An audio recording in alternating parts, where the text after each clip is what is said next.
morning students. Next question number 13. The potential energy of an electron in this second excited state in hydrogen atom.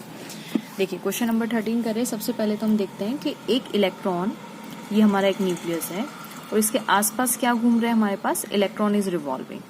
अब ये जो electron revolve करते हैं then they have energy, that is kinetic energy. Kinetic energy of electron when revolve around the nucleus.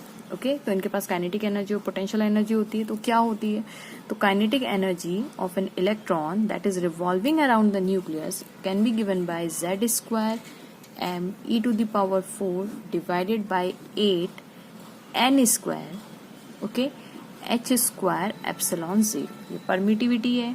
ये n मतलब कौन से shell में, 1 2 3 4 5. h की वैल्यू कांस्टेंट, m की वैल्यू कांस्टेंट, e की वैल्यू कांस्टेंट और z क्या है हमारे पास, एटॉमिक z है हमारे पास एटॉमिक नंबर. ठीक है, अब ये सब कांस्टेंट है.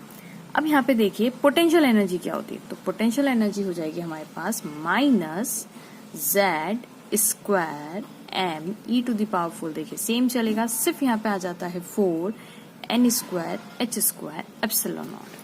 तो आपको इन दोनों से क्या समझ में आया, आपको ये समझ में आया कि पोटेंशियल एनर्जी जो है, ये पोटेंशियल एनर्जी जो है ये काइनेटिक एनर्जी के डबल है. मतलब अगर मैं यहाँ पे 2 से मल्टीप्लाई कर दूं तो देखिए 2 1 जा 2 2 4 जा 8 हो जाएगा, तो सेम हो जाएगी.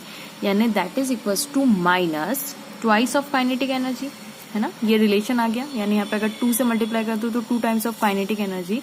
यानी यहाँ पे देखिए ऊपर नीचे अगर 2 2 से मल्टीप्लाई कर दे हम तो 2 divided by 2 that is z square m e to the power 4 upon 4 n square h square epsilon naught. ठीक है, तो -2. अब ये इतना क्या है, ये 2 4 8 हो जाएगा, तो 2 into z square m e to the power 4 divided by 8 n square h square epsilon not.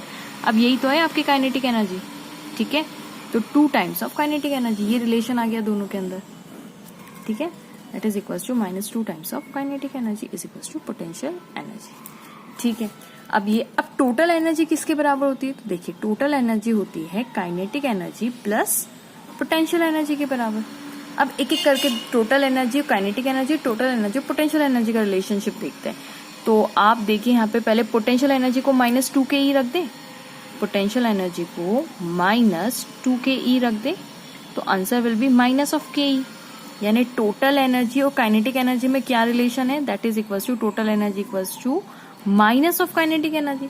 Similarly total energy और पोटेंशियल एनर्जी का क्या रिलेशन है, तो देखिए kinetic energy can be given by minus potential energy divided by 2 minus potential energy divided by 2 plus potential energy. अब आप अगर इसको सॉल्व करेंगे तो ये आ जाएगा 1 2 1 2 that is potential energy divided by half. यानी total energy equals to potential energy divided by half हो गया. करेक्ट है. अब आप इतना यहाँ पे सिर्फ मेन चीज आपको याद हो गई और ये एग्जाम में आप लिखाइएगा. ठीक है, तो ये potential energy is equals to half हो गए, टोटल एनर्जी, इनका रिलेशन आ गया. अब हमें क्वेश्चन में पूछा हुआ है, ध्यान से देखिए, हमें पूछा हुआ है potential energy of an electron in the second excited state. अब ये सेकंड एक्साइटेड स्टेट का भी मतलब देख लेते हैं.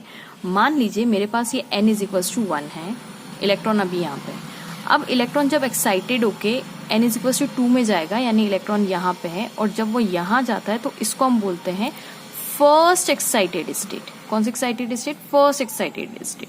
जब n इज इक्वल्स टू 3 में इलेक्ट्रॉन जाएगा, मतलब ये इलेक्ट्रॉन यहाँ पे, और अगर ये इलेक्ट्रॉन यहाँ से n इज इक्वल्स टू 3 में जाएगा तो हम बोलेंगे सेकंड एक्साइटेड स्टेट. तो सेकंड एक्साइटेड स्टेट में n की वैल्यू कितनी हो गई, 3. हम क्या फॉर्मूले में पुट कर दे, बिल्कुल हमारे पास आंसर आ जाएगा.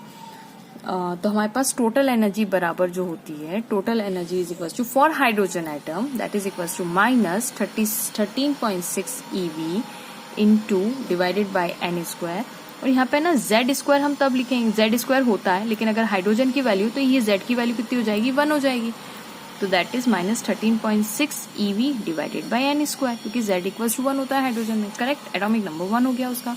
ये आगे टोटल एनर्जी की वैल्यू. अब n की वैल्यू कौन सी है हमारे पास, 3, क्योंकि वो third actually second excited state में n की वैल्यू 3 हो जाएगी. तो माइनस 13.6 डिवाइडेड बाय 3 का स्क्वायर. अब ये 9 हो जाएगा, तो 13.6 अगर आप डिवाइडेड बाय 9 करेंगे तो आपके पास आंसर आएगा 1.511111 eV. ओके, अब ये देखिए आपके पास टोटल एनर्जी आई. हमें टोटल एनर्जी नहीं चाहिए, हमें चाहिए पोटेंशियल एनर्जी. तो हमें पता है कि ये यहाँ पे अगर मैं 2 से मल्टीप्लाई कर दूं तो 2 times of total energy is equal to potential energy हो जाएगा। बिल्कुल सही है। तो 2 into 1.51111 is equal to potential energy हो जाएगा। करेक्ट है। इसका आप मल्टीप्लाई करेंगे तो 2 1 जा 2 2 1 जा 2 1 2 3 4 1 2 3 4 और 2 5 जा 10 और 3 ईवी आ जाएगा answer. That is equal to potential energy. अब माइनस साइन इन्होंने नहीं दिया हुआ है, ठीक है, नहीं माइनस साइन है, सॉरी क्वेश्चन में भी, और मैंने भी नहीं लगाया है, सो मैं लगा देती हूँ, सॉरी फॉर द मिस्टेक। तो -3.02 EV यानी करेक्ट ऑप्शन है बी। Thanks for watching.